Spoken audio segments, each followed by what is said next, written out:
Karibuni sana katika msimu wa pili wa Ziada Travels. Kwa bahati mbaya, msimu huu haujaanza kama vile tulivyokuwa tunaotarajia kwa sababu ya janga hili kubwa ambalo limeikumba dunia la ugonjwa wa corona.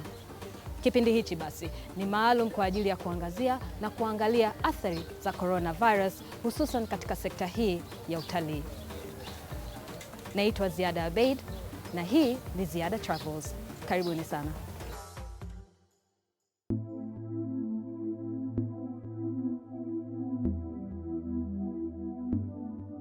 Sekta ya utalii imekuwa ni sekta muhimu sana kiuchumi katika nchi nyingi duniani. Tanzania nayo imekuwa ikifanya jitihada kubwa sana katika kutangaza na kukuza sekta hii, kuongeza kipato nchini kwa kukaribisha wageni kutoka nje na pia kuwapa hamasa wananchi wake kutembelea vivutio mbalimbali vinavyopatikana hapa nchini.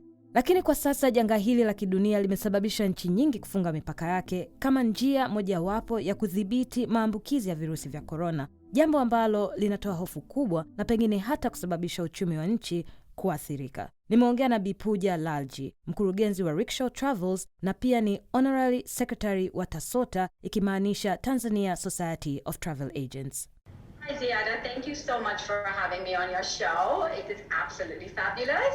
How hard has COVID-19 or the coronavirus pandemic affected, the day-to-day of not only Rickshaw, but TASOTA as well? It's probably the worst hit that I've ever seen in my career. I've been in this business for 19 years now. Tanzania has been hit in terms of the airline industry. Obviously, the aviation industry has had to reduce flights dramatically. And the Tanzanian government is doing everything they can. They've taken a lot of precautions. I came back a few weeks ago from a trip just around here. But even then, they were screening people at the airport with the thermal scanners, with the fever, thermometer fever scanners. They have a register with a very, well-pronounced person behind.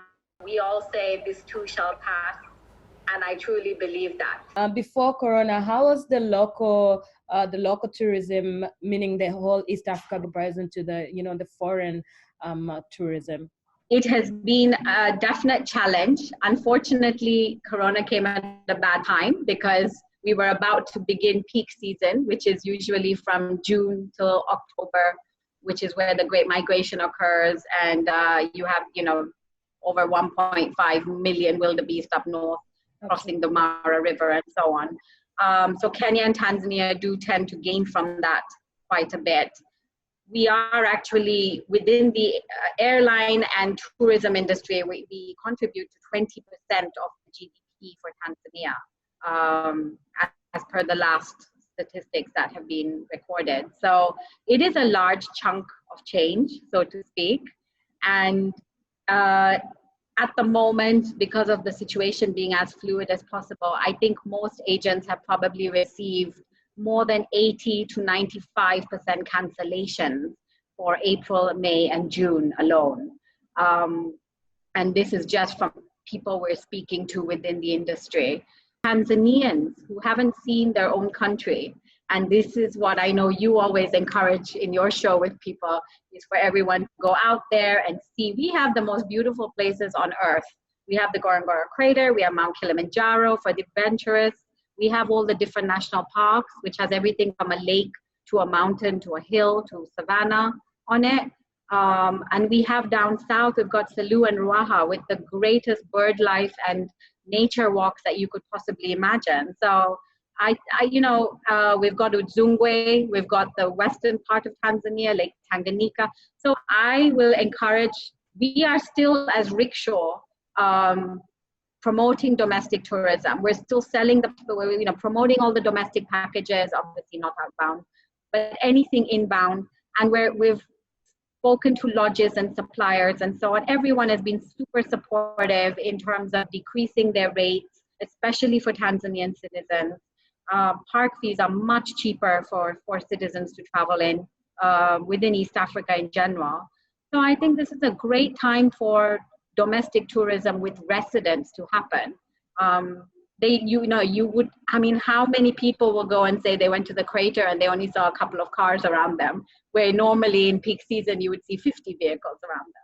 So this is a great time to go out and explore the country that we live in. Just out of curiosity, have you seen anything as big as COVID-19 before? I mean, being an expert, being in this industry for 10 years plus. Well, there was SARS and there was MERS, and there was obviously the financial crisis, in the late 1980s and early 1990s. But no, I'm going to say a very simple no.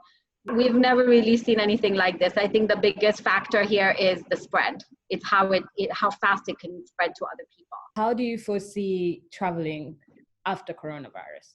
I feel as soon as this virus touches down, it may take a little while for people to gain confidence in getting out there again. But I think it's going to go out like a bang. We will recover from this. And everyone who needs to keep their head above waters will keep their head above waters. I mean, we still have a lot of positivity. And, there's a reason for everything. And I truly believe that this encourages people to look at people. It looks at yourself as a human being. It's not just about an industry or about financial gain. No country is talking about any of their problems at the moment other than this virus. So it means those problems are really not as important as something like this. And I think we all need to remember that when we come out of it. But I do believe travel will go tenfold. People will be traveling all over the place, because when you've been cooped up in a place for a long time, your shelter comes out and then the sun is like shining. So it's like rainbows. So I believe that we're going to have a big jump in the travel and tourism industry globally. But there are those who are really eating to travel at the moment. What do you tell them? What tip or hack or advice you can give them?